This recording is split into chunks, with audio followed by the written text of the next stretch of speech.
Hello and welcome to Inside the Audition. On today's episode, I'm going to answer questions about how to move from an amateur to a professional and go from a dabbler into making money doing what you love on stage and on screen. I'm your host, Joey Freddy Larson. Be sure to connect with me on Instagram at Joey Freddy Larson. You can ask questions, you can suggest episode topics for future episodes, and you can suggest either yourself or people you know to be guests on future episodes. This one is a special episode. It is a solo episode where I'm going to be answering questions from someone who actually texted me some career advice questions. And I thought to myself, maybe this would be a good episode. But first, I want to let you know that the podcast, Inside the Audition, is hosted, sponsored by the Monologue of the Month Club, which is your number one resource and number one program to go from unseen to unforgettable, stand out in every audition, and book your next lead role. You can learn more about the Monologue of the Month Club and join at monologueclub.com. That's monologueclub.com. All right, we're going to get into today's episode here. Need a little drink of water. And, earth juice. That's good stuff right there. So I got a text the other day. This was, I think it was Monday. Yeah, it was Monday around 10:07 p.m. And one of my clients here at Actors Audition Club texted me. He says, "Hi, Joey. I hope you're doing well. I'm inspired by the success you've had with comedy and keynote speaking. I want to have a full-time career in comedy myself. I have 5 questions I would like to ask if you don't mind." I don't mind. No rush. Whenever you are available. I really appreciate your time and I wish you all the best. And thank you for that. And I replied, hello, glad you got some inspo. I'd be happy to answer some questions. However, these days, I'm a big fan of leveraging the time taken for these type of individual one-on-one Q&As to create content that helps more than one person, since chances are someone else out there can benefit from the answers to your questions. So here's what I'm thinking. Fire the questions over to me and I'll answer them in the form of a video or a podcast. That way you get your answers and I get to share them with more people. Sound good? And his reply was perfect. I'll do that. So I'm going to go through these questions one by one. We're going to answer them. I'm going to answer them in 2 ways. I'm going to answer them straight up like what I did. Some of his questions are asking me what I did. I'll answer, but I'll really also do my best to follow up what I would do now. Like knowing everything I know now after 17 years as a stand-up comic, an actor, performer, speaker, MC, coach, I'll give you that advice so that you don't have to just do exactly what I did over the last 17 years. Because if you do that, it's going to take you at least 17 years. And the purpose of getting coaching and mentoring and teachers and guidance, people to guide you, is to save that time so you can shortcuts, you can take shortcuts. And I don't even mean shortcuts, I don't mean cheat or cut corners. I just mean you can avoid mistakes, you can learn best practices, and certainly getting coaching and mentoring can help you see blind spots that you just wouldn't see without coaching. So I'm pumped for this episode. I love this, by the way. And I'll let you know, over my career, I've had a ton of actors approach me.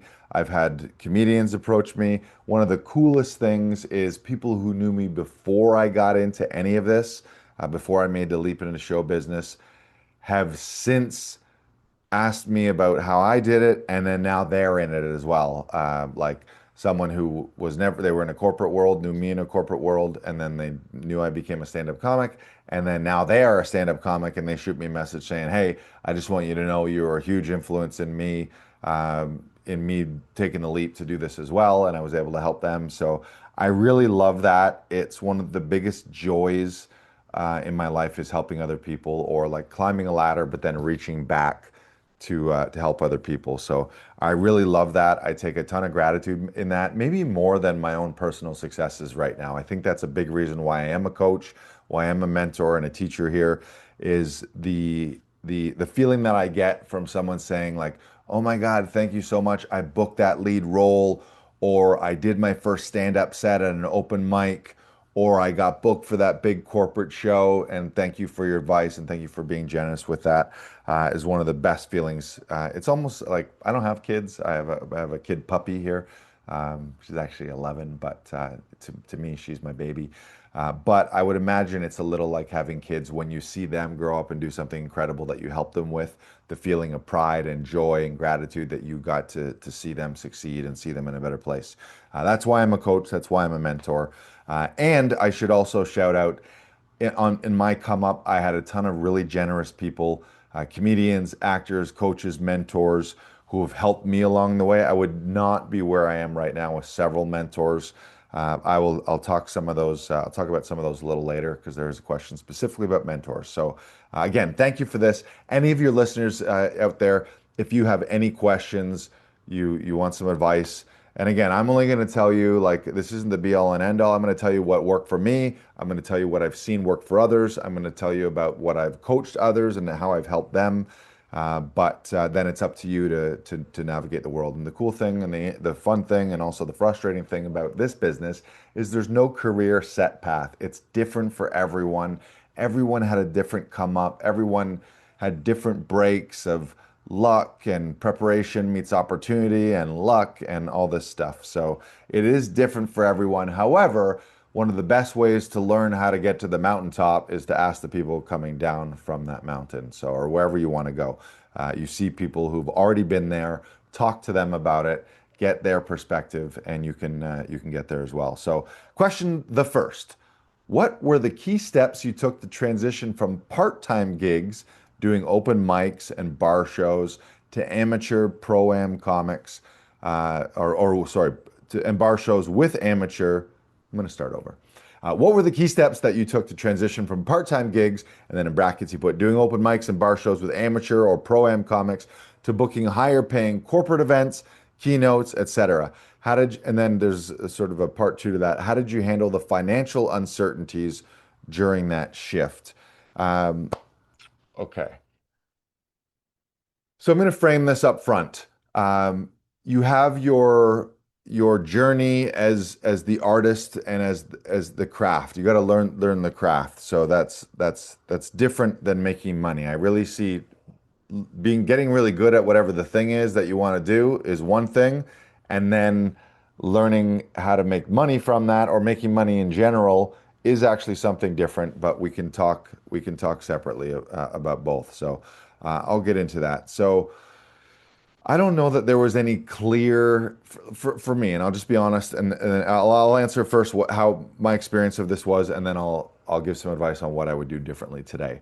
Um, it was just in the beginning, it was saying yes to almost everything. First, again, it is unpaid gigs, it's bar shows. Maybe eventually you get paid 20 bucks or you get paid a nugget of weed or some beer and some chicken wings, and then you eventually somebody gives you 25 bucks and then 50 bucks and then 100 bucks. Um, but it's really about saying yes in the beginning.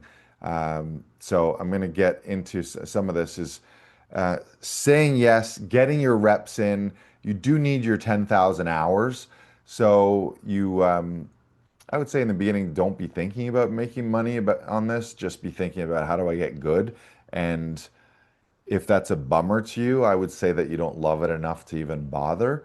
So if you really love this and you get joy out of it, it should just be like, oh, I love doing this. I want to do it as much as possible, whether I'm paid or not. Get on stage, get really good, learn, grow, iterate, evolve, and then there is a natural progression into getting paid to do it.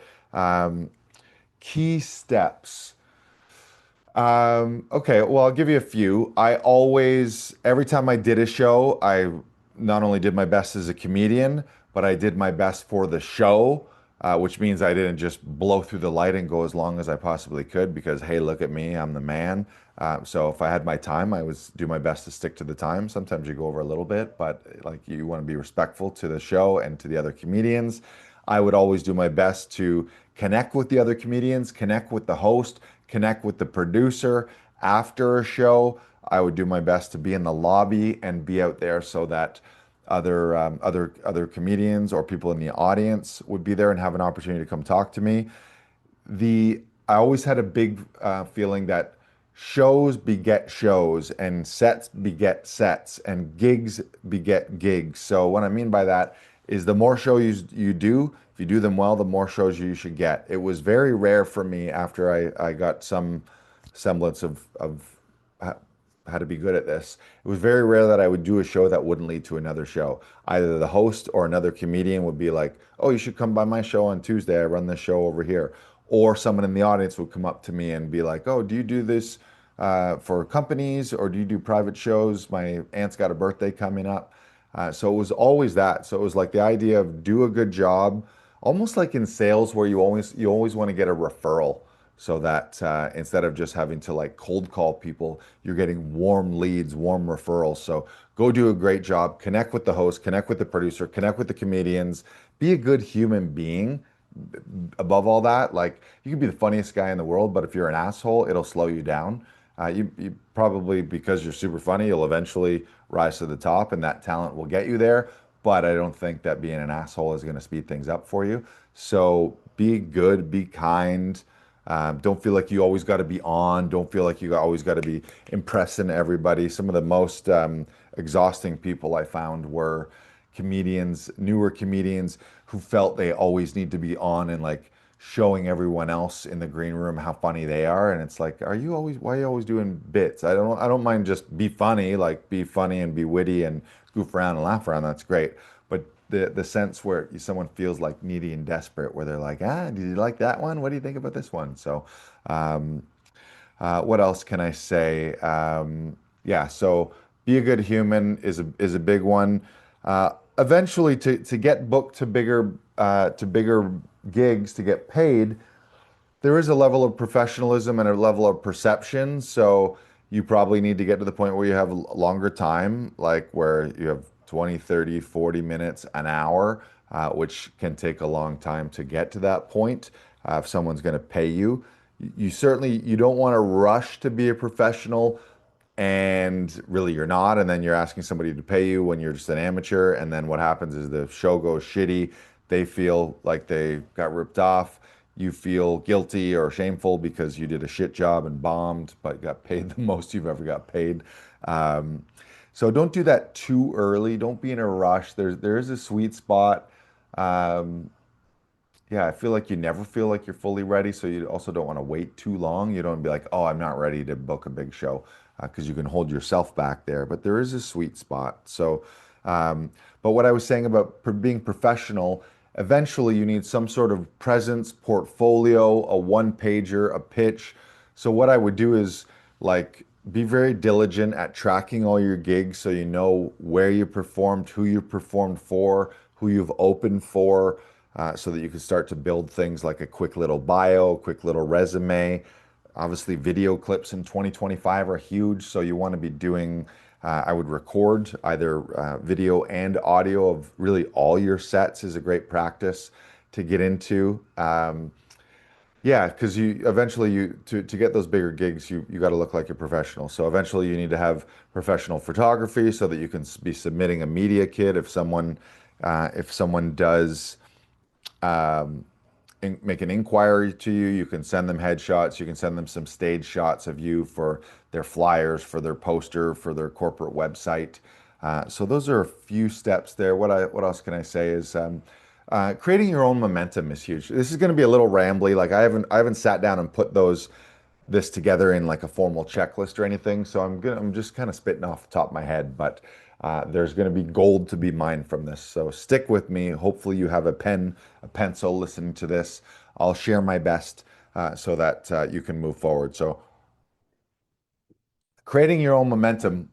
When you first start, you're just doing spots, probably 5 to 7 minute spots on other people's shows, other people's open mics.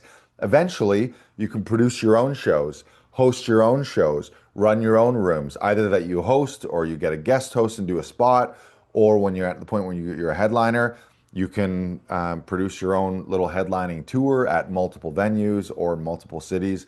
But don't wait for those opportunities. Don't wait for gatekeepers to do this. The age of gatekeepers is like 1980s, like 90s, way back when the only path was get past to the Comedy Store in LA or in Canada, get past and be on Yuck Yucks. And then in the States, you'd have to get on Johnny Carson, and then boom, you were a made man, and all of a sudden you had a sitcom and you're a millionaire.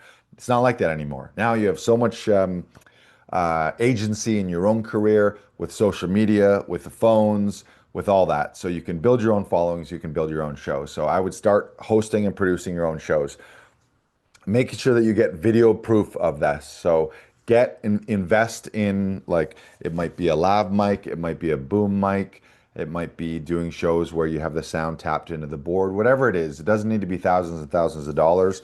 I have these are DJI mini mics. Sometimes I use these for the podcast. I use these for when I'm done in stand up. You can have them out here, or I could have clipped this like under my shirt if I didn't want it to be seen, but I don't really care.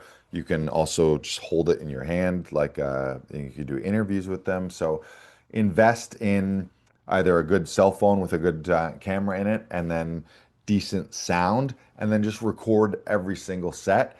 And that'll help you grow your online presence. It'll help you send clips for submissions, or if people want to see a little demo, you can do that. Um,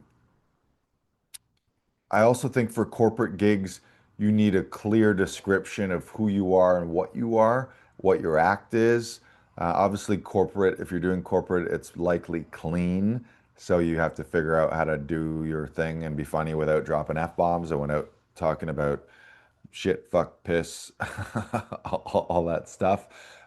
In the beginning, often it's just dirty jokes, and everyone's talking about dick jokes and period jokes and all this stuff, and that doesn't work for corporate gigs. So you got to end up being corporate clean. Doesn't mean you can't be edgy. Doesn't mean you can't toe the line a little bit, but corporate clean, corporate shows are different. So what I mean by and also with your corporate stuff, clear messaging on who you are. You don't need to be everything. You don't need to be like, I'm the greatest comedian in the world and I can perform for anybody. That makes you kind of generic, and then you don't appeal to anyone. So depending on your background or who you talk about, like it might be like, oh, your act is you talk your culture is Portuguese, so you could talk about Portuguese, and you're also an accountant, so you talk a lot about being an accountant, and now that's perfect. You can any Portuguese community, Portuguese festival, Portuguese organization, and or any corporate gig that's accountants or finance or financial services, you could be their person. So find your niche a little bit once you figure out your act would be something, and then be very clear about what your act is. Like if it's musical, if it's high energy, if it's act outs, if it's impressions, what are your topics? And I think the more specific you are, the easier it'll be for people to book you, because they'll read in your bio, they'll be like, oh shit, this guy's perfect, this girl's perfect. We're looking for someone who talks about that stuff. Um, yeah, I think that's it for the first one, for moving into higher payments. Now, there's a follow-up question to that. How did you handle financial uncertainties during that shift? Um, Again, I think figuring out money, if I were to go back and look at it, you don't need to look, a lot of people look at, oh, I got to make all my money from stand up, or I got to make all my money from acting. You don't. You got to find something. You need to make money. You need to be able to pay your bills. Um, but in the beginning, all that money doesn't have to come from stand up. Now, you might want to get to the point where, yeah, you want to be doing that all the time. So, and that's great and all well and good. But there's other ways to pay your bills. So it's really two separate things. You got to find something that, like for stand up shows are in the evening, so you can't really have a job that works at night, because that's when you're doing gigs. So you would need a day job that's flexible so that you can be working at night and working at weekends. Um, but it's really two separate things. So I would say take care of money as one thing, and then slowly but surely start building money from stand-up gigs and acting, and from your creativity and from your performance skills. But you don't need to be in a rush to that. Some people are like, I'm going to quit my job, and they go to zero, and then they're like shell shocked and freaking out, because they're like, how do I pay my bills now? Well, maybe you jump ship a little too soon. So you got to know your own nervous system too, and you got to know how much money you have in the bank. What is your cushion? I would also say the more higher your expenses are, the more challenging and more stressful it may be. So look at expenses that you could maybe trim if they're not the most important things to you. Like, do you need all those subscriptions? Do you need all this fancy stuff? Or can you pare down your expenses so that you can buy yourself the time to get better and better as a performer? So hopefully you got some stuff there. Now, question number two, what's the balance of time spent on writing new material versus hustling to find new opportunities and business? This is again an interesting question. I don't think there is a real like it's different for everyone. There's no balance. I would say the word to look for is alignment. It's never going to be 50-50 where it's like I spend 50% of my time writing to be funny and creating material and 50% of my time on business, and that's the perfect match. I would say the funnier you are and the more talented you are and the more incredible you are at your craft, probably the less you need to spend on business because people are going to be finding you and booking you and wanting to hire you. And you're probably getting to the point where you got agents and reps and managers and bookers know you. So in the beginning, I would say just focus on getting really good. And then once you feel that, okay, in the majority of rooms I'm on, I'm the top percentile in the lineup of comedians. Like you're getting the best responses. Your material and your act is hitting in multiple places in front of multiple audiences. You've done different length sets from 5 minutes up to 30 minutes, 40 minutes, 50 minutes, an hour headlining. And what was the question? I lost my thought. Yeah, so in the beginning, just get real good at it. Hustling to find new opportunities. Yeah, there's different ways to do it. You could spend designated day, like a week, like a day of the week, like Monday's my business day. You could designate a couple hours. And what might you be doing? You might be reaching out to venue owners. You might be reaching out to other comedians who host shows. You might be reaching out to other producers. You might be reaching out to booking agencies. You might be reaching out to corporate places, events, emailing them, reaching out to that. So that's something that you could do. Again, I would say that the focus early on is just get really good and you'll attract the gigs more than like hustle and grind, hustle and grind. But that being said, I will say the more time I devoted to reaching out, the more gigs that I would book. So if you just sit back, often you just people aren't like out there, oh, how can I send money to this guy to pay him to be funny? It's like you do have to take some steps and take some actions, at least until you're famous, until you're until your phone's ringing off the hook or you got an agent and you're saying no to gigs like, oh, I'm not doing that. I don't do anything. I don't get out of bed for less than 50 grand, you know? But so again, balance, I would say always be writing new material, whether it's doing voice notes or designating some time. For me, it wasn't really like set writing time ever. It was just I'd be walking around, I would experience stuff, or at the end of my day, I would think, okay, what were the funny things that happened today? And I would jot them down. And then next time when I get on stage, I would flush it out and get a vibe for it. I would never do things verbatim. I would just write out some bullet points on what happened, what was funny, or the funny thought that I had. Often it was something that I saw as I was walking to a show.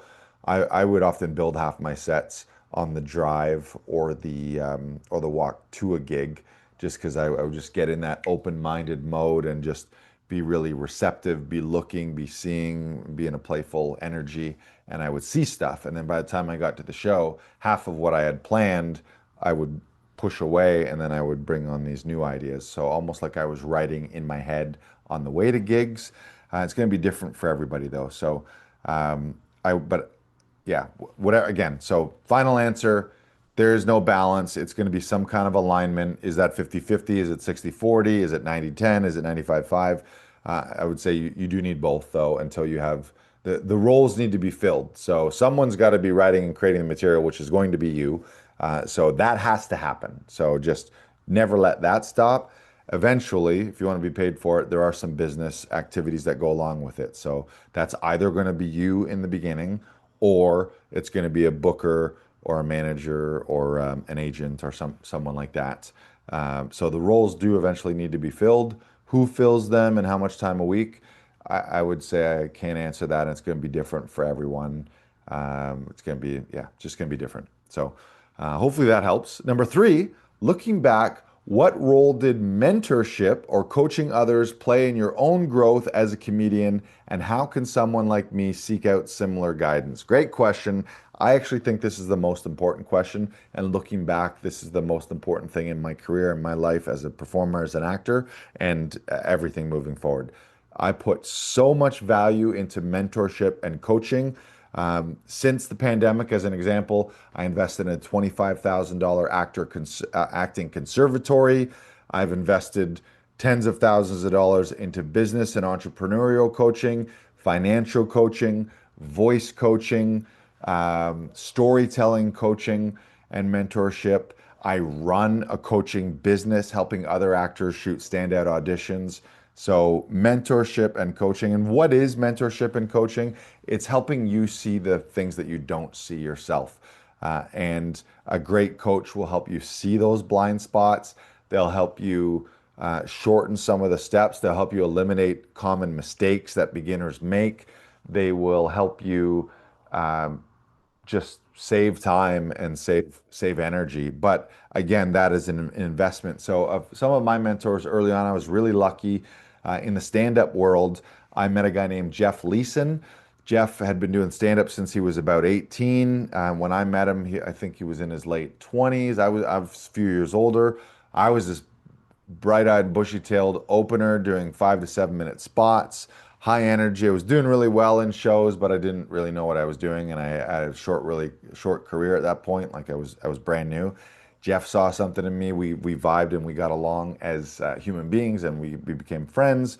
And then I was opening for him. He was giving me maybe more stage time than I would normally have as an opener. Like I was getting to do 10 and 15 and eventually 20-minute, 30-minute sets.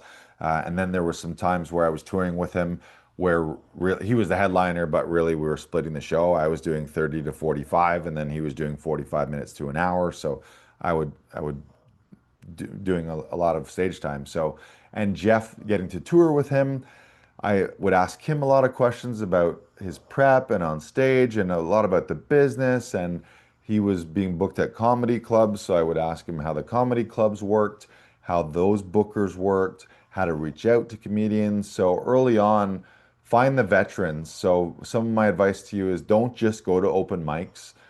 When you're an open micer, that's where you're going to get your stage time in the beginning. But you got to go to pro shows. So go to the comedy clubs, see the pros, uh, go to like stadium shows and arena shows and theater shows and comedy clubs to see pro comedy. If you're ever on a show where there are pro comedians, if the comedians are cool, especially after a show, maybe not before, because people might be like getting in the zone, but after a show, certainly pick someone's brain, be a good human being, respect their time, and be like, "Hey, man, loved your set. Well, what do you think about this, this, and this?" And just ask a few questions. And I know myself, I was eager to ask questions when I was new, and now I'm really eager to help people who ask good questions and are kind and aren't like too overbearing or in your face about it. So Jeff was super helpful for me. I learned a ton from him, got to tour with him. So find those people in your own career. And then I would say, look for, like, if you're an actor, you need to find an acting coach, an acting teacher, business coach. Those are the three main areas I would say. Like, you need performance coach, whether you're stand up or an actor, you need a coach there. For business, you need a coach there. I'm doing circles because I'm in my head picturing a Venn diagram. So you got performance coach as an actor and as a comedian. You got a business coach for the business side of things, and then maybe separate would be financial coach, or maybe you put financial in with business, and then a third might be fitness coach or a personal trainer or something like that, or even a therapist, a mental coach for your body. So look at those coaches. I cannot understand. Like I can't under. There's no way that I can overemphasize the importance of coaches and mentors. It's absolutely necessary. Any well, it's not. It's actually not necessary. Nothing's necessary. You don't need to do any of this stuff. But to get killer results at some point, the return on investment that you'll get from spending time with coaches and mentors is huge. And when you're investing, like you might be lucky and find a comedian early on that you just get to pick their brain like I did, but also investing with money into coaching programs and mentorship programs because the transformation begins with the transaction. Once you put money towards that, like paying for a package of personal training sessions, you're going to show up, you're going to commit, you're more committed, you got skin in the game, as they say. So invest in those coaches. They'll help you see things that you would not have seen yourself. I made a big mistake when I was early on. I had so much success early on as a stand-up and as an actor that I was like, oh, I got the goods, baby. I don't need to take classes. I got the riz. I got charisma. I got that X factor. I was mostly just really big and loud in retrospect. Like that was my move was like Chris Farley or Will Ferrell. I was just all I could do was big, loud, wild, crazy, and that stands out. So I did that, but I didn't really know what I was doing. So then years later, invest in the conservatory, invested in voice coaching and movement coaching, in storytelling and one-man show coaching and mentorship and financial coaching and business coaching and all this stuff. So early on, I was a lone wolf, and I think that cost me years of my career or things that I mistakes that I was making that I didn't even know I was making. If I had have had more coaching and or taken more classes and got more training early on, especially in acting, I look back to some of my early auditions. I'm like, I had no idea what I was doing. And so I probably missed opportunities early on because I just looked like an amateur and made a bunch of mistakes. You will figure that out, and you will like. I'm not saying you can't learn this by doing it. You should learn it by doing it, but learn by doing and add coaching. Where are some good places to network in the city and build relationships with other full-time comedians? Obviously, comedy clubs. I'll speak for Toronto. Comedy Bar, Corner Comedy, um, Yuck Yucks, obviously, Absolute Comedy. Those are some of the bigger comedy clubs in town. Backroom Comedy Club. Any place where there's regular comedy, just be around that stuff. Go to festivals, go to open mics, especially open mics that have strong hosts or open mics where you know pros drop in eventually. Um, Show up consistently. You'll just eventually become part of the community. In the beginning, you're going to feel like a newcomer, and you're going to feel like you're on the outside looking in and trying to crack into cliques. Again, don't be too needy about this. Don't be overwhelming where you're like, oh, hey, I'm the new guy and I got to meet everyone at once and become everyone's best friend. Just be cool, show up. Again, meet the host, give comedians real compliments like, hey man, great set. That bit about blah, blah, blah, hilarious. Loved it. Talk to the producers, be a good human being. And then move to the point where you're hosting your own show. One of the best ways to see people is host your own show because then you get to book other people. They come to you. You get the reciprocity of you gave them stage time. Well, chances are sooner or later they'll want to give you stage time on their show if they're hosting one. So you can actually just build your own community rather than chasing it. So that's a great way to do it. Find a venue with a good space. You need a venue, you need a sound system, you need to be lit, you need a stage area, and you need a venue owner who actually gives a shit about the show so that they're not making it difficult to have a show. So make sure that whatever venue you find that the venue owner, if it's a bar or a restaurant or a theater or something, make sure that they really want to have stand up and that they're also invested in it. But you can collaborate with others too, offer to film other people's sets or take pictures of people while they're on stage and then tag them, post them and tag them.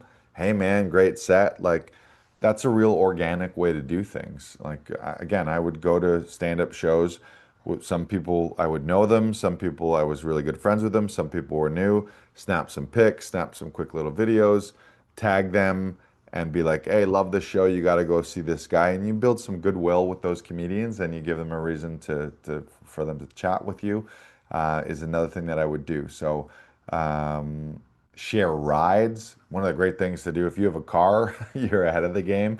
You might be the guy that's driving comedians, even headliners to out of town gigs. So if you do have a car, offer rides. Just be like, hey guys, I got a working vehicle. For those of you who are booking out of town gigs, if you're ever in a pinch and you need a driver, I would love to do it for an opening set and some stage time. If there's some cash and gas money in there, even better. But again, don't try to impress comedians. Don't get on the scene and be like, "Hey, look at me, I'm so funny, be my best friend."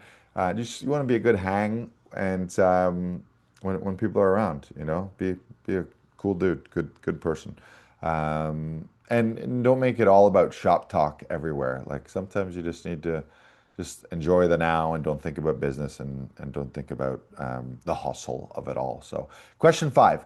How do you stay positive and optimistic when you're not booking as many gigs as you'd like? Great question. I think this is, there's a flaw in the question here, and it's that somehow booking gigs equals my happiness and joy and optimistic. I think you need to separate the two. I think you need to be positive and optimistic and joyful and happy every day. Why? Because you're fucking alive and you live in a place and you live in an era and socioeconomic status where you have the privilege of getting to perform for shits and giggles. Like think about the incredible opportunity. You're alive in 2025 when we have this, we have cameras, we have global distribution, you can meet anyone in the world, and you live in a place where bombs are not being dropped in your head right now. So you have the privilege that you can go out and just have fun in the evening making jokes. That also means that you have enough money coming in to pay for your bills and pay for your rent and your food so that you can afford to be spending nights out just telling jokes, even if you're not getting paid for them. So I would just say gratitude, gratitude, gratitude, number one. And there is nothing worse than a cranky, cynical, scarcity-minded, grumpy old fucking comedian. It's actually the opposite of comedy to me, unless they're really, really funny at being grumpy. That's cool, and I can get down with that. But if you're just cynical and an old like just you'll see them where they're very jaded and everything sucks and this industry sucks. It's like, how dare you? You're like ruining this shit. Like make something as joyful and as incredible as telling jokes to strangers, and you turn it into this shitty thing where you're only happy if you're getting paid and getting booked more gigs. So again, remember why you started this. It's supposed to be joy, supposed to be play, supposed to be a craft. So where along the line did you ruin it by turning it into a business?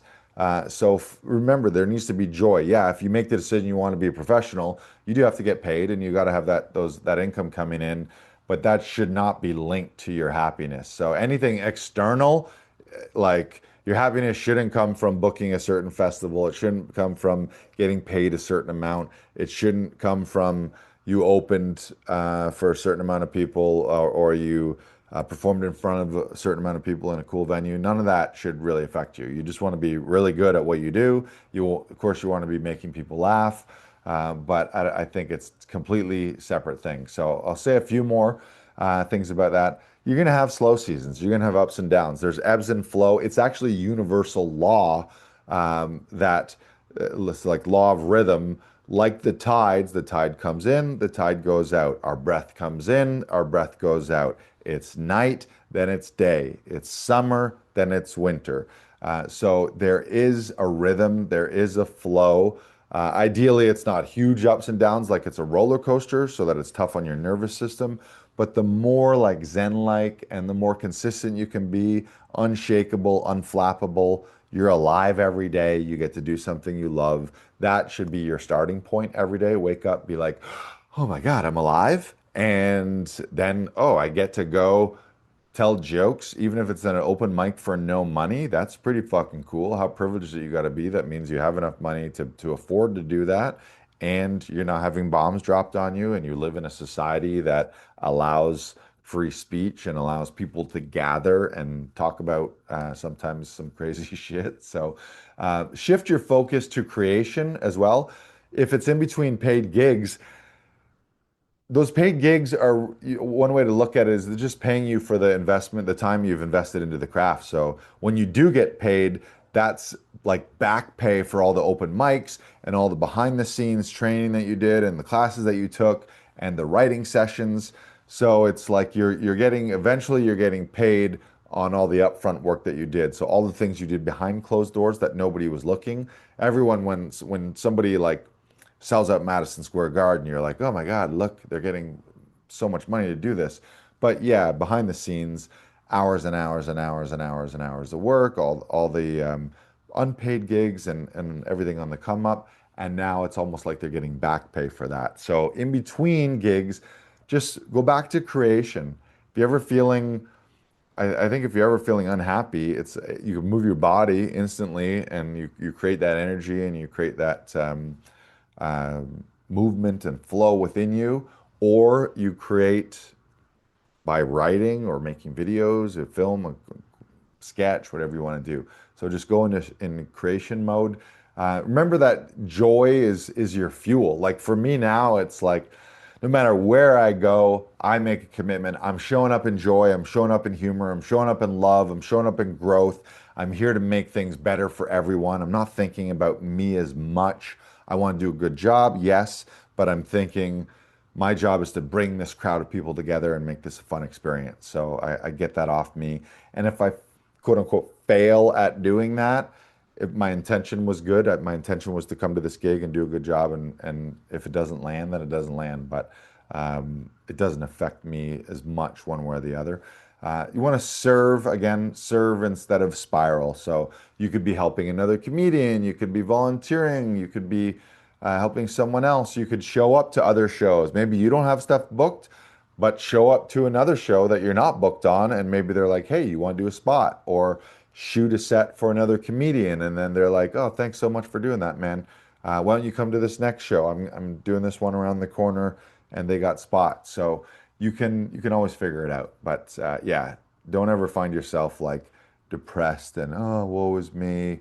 Like that's not going to be helpful. And your job is not to control when the gigs come in. It's just to keep the light on so that they can find you, so they know where you are. And then there was a sixth question here. Are you eligible to perform and work in the States? If so, what steps did you take to obtain eligibility to do that? So for me, I'm actually dual citizen. My mom was born in New York City. My dad was born in British Columbia. I have passports for both countries. I've got a Nexus card, so when I get to the border, I skip to the VIP line. Feels amazing. I travel with two passports, so when I'm coming into Canada, I'm always coming home. When I'm going to the States, I'm coming home to the States. I've spent most of my life in Canada, but I've got passports, so I'm an exception to that. I think the typical route is getting an O1 visa, like I think it's like extraordinary performer or extraordinary ability. How do you do that? It's going to be collecting a body of work. So I would just keep collecting everything you got. That might be credits, that might be press, that might be awards, that might be testimonials from producers, from festival bookers, from venues, from corporate gigs that booked you, letters from producers, letters from industry peers, and then you're usually getting an immigration lawyer as well. So I'm not a lawyer, and I've never had to go through this process. I've got a lot of friends who have gone through it. I think the general thing is it's probably $5,000 to $15,000, and then you build your case, and they present your case. It might take a few years to do that. No guarantees that you spend the money and you get approved, but a lot of people end up doing that. Um, but I would also say don't make that the be all and end all. Look more to a global market versus just the US. We are opening the world globally. People are performing in more countries all over the world right now. So the US isn't the be all and end all, I don't think, like it used to be. Obviously, it's a huge market. New York and LA, especially for stand up. Now, Austin, Chicago is another place that there's a lot of comedy there. So definitely those are hubs, but don't make that the be all and end all where you're like, oh, if I don't get a O1 visa and get to perform there, I'm never going to make it. You can make it anywhere. You can start your own stuff online and you can get it done. So I think that's all I'll say on that. But you got to build your, if you're thinking you want to get there, one thing that I would advise you to do is save everything. Start a folder, a Google Drive folder or something, all your clippings, your press, take screenshots of posters, save show posters, build your press kit, build your reel, have a bio, get testimonials. So it's not like you're gonna get a visa and then become this world famous comedian. You're probably going to become really, really good and you're going to get real good. And then the visa just becomes a formality eventually for you. Uh, so those are some of the questions. I'm going to give a few other answers as well. So call this the bonus section. And this is me looking back. I would say, and this applies to anything in your life, be very crystal clear on what you actually want. Define it up front. You might say, "Oh, I want to be a comedian," or I want to make money from comedy and acting." What does that actually mean? How do you want to make your money? Do you want to make your money by being a touring comedian in comedy clubs? Do you want to do theaters? Do you eventually want to do arenas? Or does that mean you want to host your own weekly show in your own local neighborhood and make money every week from hosting those shows and then doing some corporate events in your town? Same as if you want to be an actor. Well, do you want to be an actor in TV series, in theater, in commercials, in voiceover, in video games? Get real specific about what you want your future life to look like. Like, what does a day in the life of a perfect comedian slash actor life for you look like? What are the things at the end of your life you want to have accomplished? So get real fucking specific about that. And the more specific you are, the easier it is for people to help you, the easier it is for the universe to help you. There's nothing worse than just like I can't help you if you don't even know what you want. So if you just say, "Oh, I want to be a comedian," okay, I would just say, get on stage and you're a comedian. So really begin with the end in mind. Be very clear. Be very specific. The universe can't deliver what you want unless you've ordered it clearly. So, like if you showed up at a restaurant and you're like, "I would like some food, please." Don't be upset if the pile of slop they give you isn't exactly what you ordered. It is food, but be very specific. I would like some filet mignon with roasted asparagus and some mashed potatoes with truffle oil and some tiramisu for dessert. And then voila, lo and behold, maybe you get that. But you're not going to get that randomly. So again, begin with the end in mind. I would also look towards a lot of these questions. They were actually about action steps, which I appreciate. However, it's not just about action steps and a to-do list. And I'm gonna say it's more about who you are being than what you are doing. The doing has to be there. Again, you got to get really good at your craft, and that's a 10,000 hours thing. So just get on stage, get on stage, get on stage, get on stage. In the beginning, say yes, say yes, say yes, say yes, yes. But it is more about who you are being. So, who are you being? Are you being a professional? Are you being a good person? Do you have positive energy, positive vibe? Everything is energetic, everything is vibration, everything is frequency. You might think that's woo woo, you might think that's out there, or like, oh yeah, that's like just whatever the word is you might think for that. When in fact, that's actually science. That is the nature of the universe. Everything is energy, everything is vibration, everything is frequency. You will attract the frequency and vibration that you were putting out to the world. Everything that's going on up here, you'll see reflected in the world. So it's like you don't, your thoughts don't come from the world you see out here. The world you see out here comes from your thoughts. So really look at your perspective, really look at how you're seeing things, and really look at how you're being in the world first. So you want to be a world-class comedian, you want to be a world-class entertainer, a world-class performer, and you want to have a world-class business built around that. Well, what do people who are world-class performers, actors, comedians, and business people, how do they operate? Who are they being? And be more like those people. And then you'll end up doing the things that they do, and then you'll end up having the things that they have. So really start with the being. What else could I say? Yeah, get help, join communities. Understand that there's no career, there's no set path. Nobody's like, there's no president of Hollywood or president of comedy giving you the approval. For a long time, you're going to feel like you're on the outside looking in, but you don't need to feel that way. You're welcome in any room that you show up in, is the way I see it, even if it's strangers. So you don't need to get approved or vetted to belong. You're born, you're alive, you're a human being, you're your own version of magic and love and light and all those things. So you're give yourself permission and give yourself the approval. Be your own gatekeeper. You don't need to wait for other people to approve you. And there's that real like, oh, he's further ahead of me, so I'm ranked below him. It's like throw all that stuff out the window. You're connected to all of us. We're all connected. We're all one weird energy of love, light. We're all stardust. So don't see yourself as separate. Don't see yourself as an outsider. Don't see yourself as less than. Um, but again, you got to build your confidence by building confidence. So it is learning the craft. I would say commit to mastery too. Ask yourself why are you doing this? And I would say don't do it for money. Do it because you love it, and when you really love something, you often you want to master it. And then the more you start learning, it's that I think it's called Dunning-Kruger effect, where the more you learn about something, the more you realize that you don't know. So there's this weird thing where when people are clueless and really ignorant, they often think they know it all, and they're like, "Yeah, I can do this. I'm the funny guy at work. I can be a stand-up comedian, no problem." And then the more you study the craft and the more you get into it, you're like, "Oh shit, there's a lot to this. There's a lot I didn't know that I needed to learn." And then the more you learn and the more you grow, the more you realize there's more to learn and there's more to grow. So yeah, and I would say see it as a lifelong thing.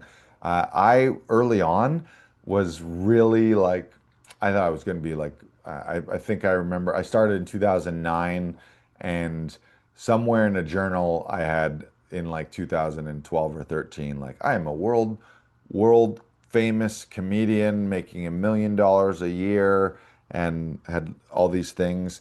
And a lot of the things on that list I have accomplished, but they all took longer than I expected. So just know that probably going to take a little longer than you would like. So commit to it for a lifetime, but also know that magic happens along the way. So commit to it. This is a great mindset. Commit to it long term to be like, if I had a lifetime to do this, do I think I could figure it out? And that takes the pressure off of like, oh, okay, I gotta, if I'm not famous within 6 months, then I'll give it a 6 month shot. And then if it doesn't work, I'm out. Like I wouldn't set that kind of pressure to you. I would say, I'm going to work at this for a lifetime. And can I get good at something over a lifetime? 40 years, 50 years, 60 years, 70 years, 80 years, 100 years? Yeah, I think I can.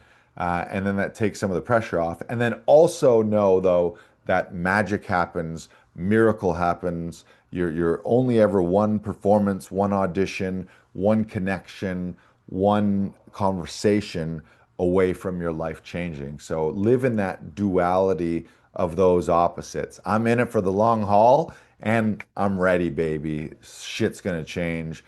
Magic's gonna happen tomorrow or today.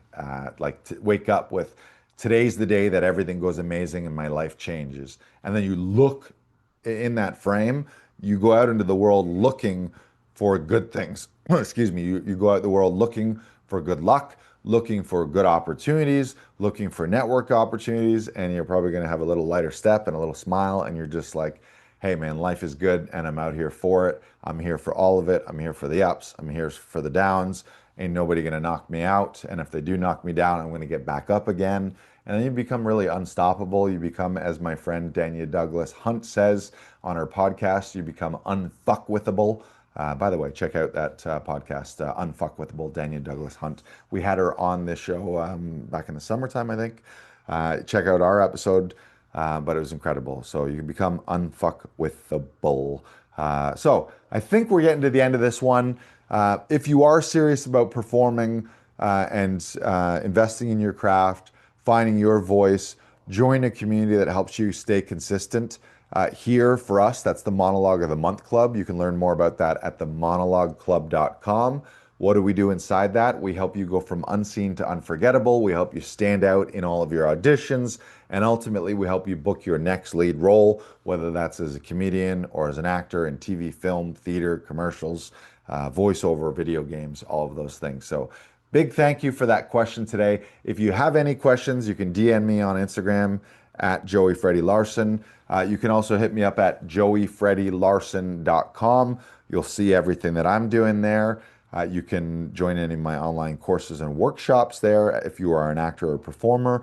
And if you're an event planner or you're running a corporate event, you can book me as a speaker, you can book me as an MC, and learn about all those things that I do. So it's been an incredible episode. If you have more questions, send them my way. If you have suggestions for future episodes, hopefully that was helpful. It was a little scattered, I recognize, and a little all over the place. Maybe next time I'll go through and make like a top 10 list. But I wanted to just spitball some of this and get some of it out, tell you a little bit about my stories. And I would just end with encouraging you, do it for the love of the game. If you're on the fence about getting into this stuff, just do it. Like, I think everyone should do at least one open mic set of stand-up comedy just to say you did. And maybe you love it and maybe you keep doing it, but don't do it for the money. Eventually, there's a transition into the business, and if you want to get paid for it, you do need to learn that side of it. But don't worry about that in the beginning. In the beginning, don't worry about anything, but in the beginning, focus on the craft, focus on the love of the game, focus on the reps, focus on learning, focus on growing, focus on just having like fun and just being like, oh wow, I went out and did a few stand-up sets. That was really fun. And you'll probably do okay. So hopefully that was great. Yeah, I think that's it. All right, guys, thanks for tuning in. We'll see you next time on Inside the Audition. Connect with me at Joey Freddy Larson on Instagram or go to joeyfreddylarson.com to learn all about the Monologue of the Month Club, all about Actors Audition Club, or to book me at your next live event. We'll see you soon. Thanks for tuning in podcast land. Goodbye, goodbye, goodbye.